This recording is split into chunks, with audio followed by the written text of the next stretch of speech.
Hola a todos, nosotros somos el equipo número 3 con los integrantes Hazel Fuentes Smith, Diego Armando Galván Guerrero, Carlos Eduardo Molina Rodríguez e Isaac Reyes Rojas. De la materia Operaciones Unitarias 1, Grupo B, con el tema Prensado. ¿Qué es el prensado? El prensado o exprimido es la separación del líquido de un sistema de dos fases, sólido-líquido, mediante la compresión, con condiciones que permiten que el líquido escape al mismo tiempo que se retiene el sólido entre las superficies de compresión. Es un proceso de fabricación y es utilizado para reducir la porosidad de los metales y la influencia de la densidad de materiales cerámicos. Como introducción, el formado de partes con la aplicación de fuerza mecánica se considera uno de los procesos de formación más importantes por el valor de la producción y del método de producción. El formado de partes se puede efectuar ya sea con materiales fríos o calientes. Las fuerzas que se aplican para formar las partes pueden ser de flexión, compresión o de cizallado y tensión. Y los procesos se pueden clasificar en distintas formas. Su fundamento. El estudio de la plasticidad está comprometido con la relación del flujo del metal y su esfuerzo. Si este se puede determinar, entonces sus formas requeridas se pueden realizar por la aplicación de sus fuerzas calculadas en las direcciones necesarias o específicas a velocidades específicas. El método de prensado isostático. Este método se basa en las leyes físicas de los líquidos y los gases. Es un proceso de fabricación que se utiliza para reducir la porosidad de metales y la influencia de las densidades en materiales cerámicos, ya sean fríos o calientes. Esto para mejorar sus propiedades mecánicas del material y su viabilidad. Ahora hablaremos de la clasificación de las prensas. Las prensas mecánicas, como podemos observar en la imagen, constan de un motor eléctrico que hace girar un volante de inercia que va a servir para acumular energía. Esta energía se entrega a la parte móvil de la prensa o también llamada carro mediante un embrague o un acoplamiento. Estas prensas mecánicas se usan para trabajos de corte, de estampación, forja y de pequeñas embuticiones. Las prensas hidráulicas, como se puede apreciar en la imagen, se alimentan de un pistón de un diámetro grande con fluido a altas presiones y bajo caudal, consiguiendo fuerzas muy grandes. También se usan en operaciones de embutición profundas y en los procesos de altas solicitaciones como el acuñado. Un ejemplo de una prensa de platos, como podemos ver, o bien llamada prensa hidráulica.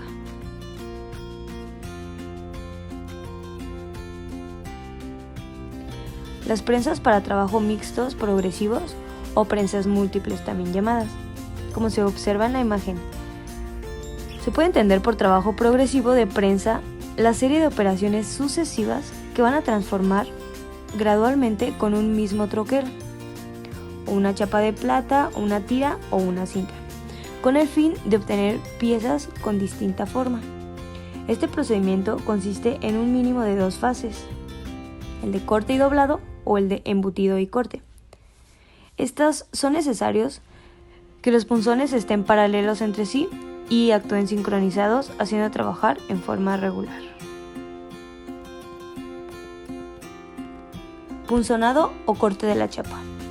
El punzonado es una operación mecánica mediante la cual, ya sea con herramientas especiales, se consigue separar una parte metálica de otra, obteniendo instantáneamente una figura deseada.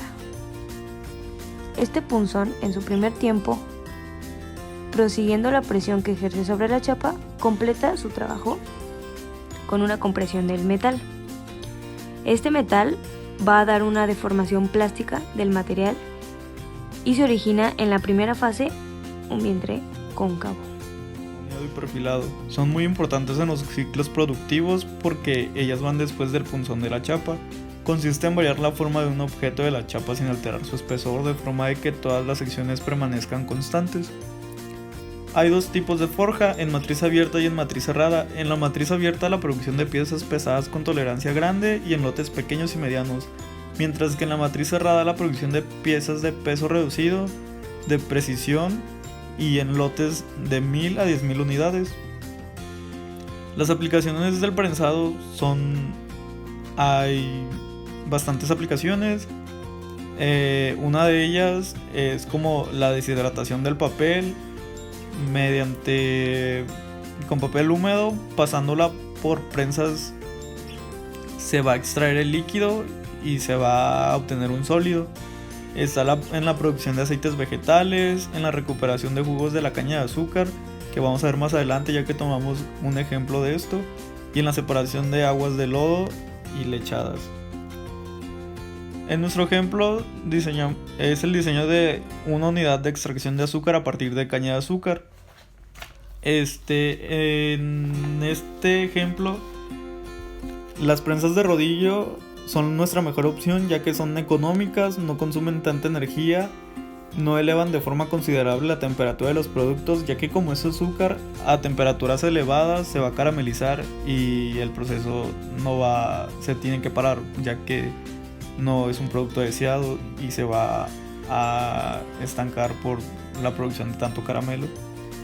No requiere mantenimiento, a comparación de la prensa de tornillo. Es todo lo contrario, eleva la temperatura, consume gran cantidad de energía, además de que parte de la energía se disipa en forma de calor por la fricción, dando pie a la caramelización. Se elevan los costos, es todo lo contrario. Lo vamos a obtener mediante un esquema que consistirá en una serie de prensas de rodillo que representarán cada una de las etapas de equilibrio, por lo que para conocer el número de prensas es necesario calcular el número de etapas necesarias para alcanzar la separación del objeto del proyecto, o sea, de la extracción de azúcar. En la última prensa, junto con el prensado, se realiza una inhibición, que se agrega agua al bagazo antes de su paso por la prensa final, aumentando así la extracción de sacarosa. Paralelo a la inhibición se realiza una maceración, que consiste en remojar el bagazo con el jugo diluido, producto del prensado posterior, excepto en la primera etapa, ya que en la primera etapa vamos a tener un prensado en seco. Para ejemplificar mejor lo dicho anteriormente, en el molino 1 se va a llevar a cabo el prensado en seco, o sea, viene directo de otro proceso de operaciones que es la trituración, y de ahí va a pasar al molino 2, donde vemos que hay una purga, ya que es un macerado, se separan los sólidos de los líquidos. Igual en el molino 3, ya que se purga y todos se separan los líquidos de los sólidos, se va a pasar al molino 4, donde se agrega la inhibición de agua al molino 4 para así llegar al bagazo final y la obtención de nuestro diagrama de flujo, donde se ejemplifican las prensas dichas como prensa 0, prensa 1, prensa N1 y prensa N. En cada prensa, además del prensado, se realizará una de las etapas de extracción sólido-líquido a contracorriente. Los cálculos se realizan para conocer el número de etapas de equilibrio para conseguir la separación necesaria. Como vemos aquí, tenemos nuestra alimentación entrando en la prensa 0 y todavía no conocemos lo que entra en la prensa 1, que sería R0, R1. Tenemos muchas incógnitas. Entonces vamos a obtener otro diagrama, ya que en el primer molino, después de haber pasado por las picadoras, pierde un 60% de su peso en jugo, lo que nos da a conocer una incógnita, que es la entrada de la prensa 1. Vemos que pierde su 60% y obtenemos cantidades del 40% de alimentación para la prensa 1. Así ya conocemos nuestras extracciones líquidas 0 y en la prensa 1. Para el cálculo del número de prensados se va a considerar cada prensado junto a la inhibición o maceración dependiendo del caso, con una etapa de equilibrio de la extracción a corriente en etapas múltiples, donde R0 será la corriente de alimentación y E1 el extracto de la primera prensa, como se puede observar en el diagrama anterior, ya que en la primera prensa solo se realiza un prensado en seco. El cálculo se realiza a través de un diagrama triangular y se obtiene como resultado que necesitaremos 2 prensas de rodillo además de la primera, o sea que en total se necesitarían 3 prensas para lograr el grado de extracción determinado para el azúcar, y entonces obtendríamos otro diagrama de flujo, que es este siguiente. Ya aquí vemos que ya no hay incógnitas, y entonces ya tenemos directo que la prensa 0 pasa a la 1, hay una purga y hay un flujo líquido sólido contracorriente. Ya pasa la prensa 1, se hace la inhibición de agua y en la prensa 2 obtenemos como tal nuestro producto final deseado, que es el azúcar obtenido del azúcar de caña.